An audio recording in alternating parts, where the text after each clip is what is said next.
Good morning, students. Today we will start our fourth chapter, circulatory system. Now let us begin with the general working of circulatory system. Every living being requires movement. It may be external or internal. Internal movements requires transportation. This transportation of materials between various parts of body is termed as circulation and it is known as circulatory system. The circulatory system is also called cardiovascular system or vascular system. It permits blood to circulate and transport nutrients.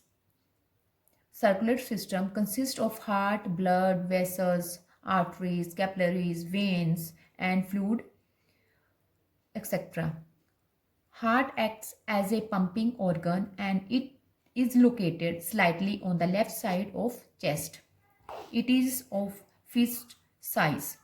It beats about 72 times per minute at normal or basal level in an adult. It has four chambers.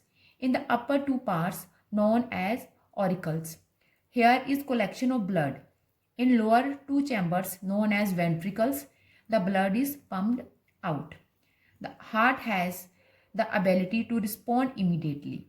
During hard physical work, the heart rate can increase up to 220 beats per minute.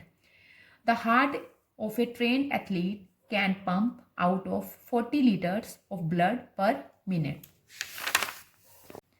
Mechanism of blood circulation. The human circulatory system is a two-part system whose purpose is to bring oxygen-bearing blood to all the tissue of the body.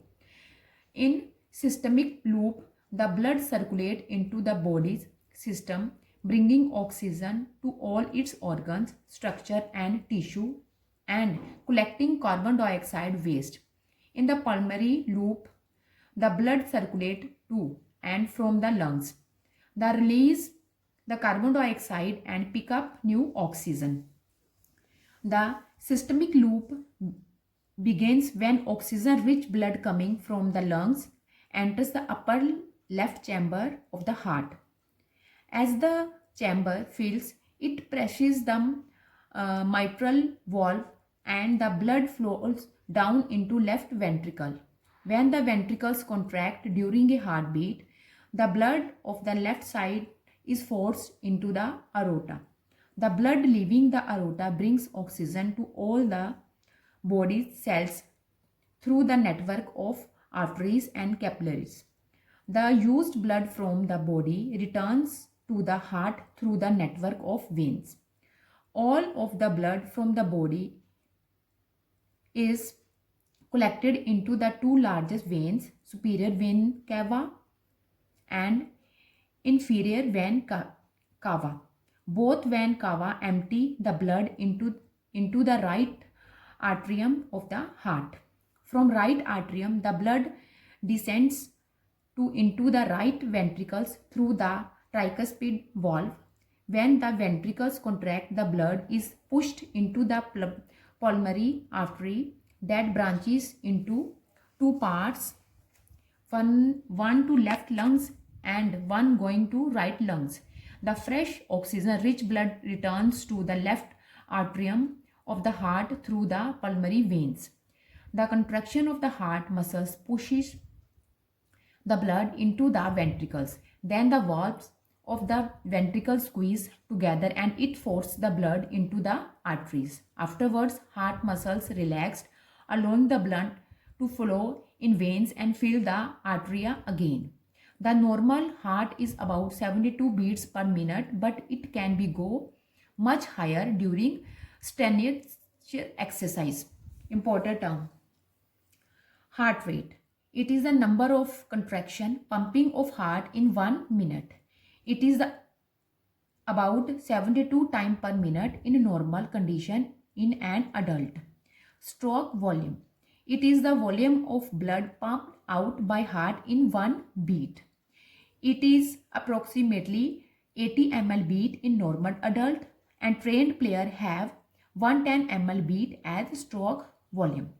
Cardiac output. It is the amount of blood pumped out by heart in 1 minute.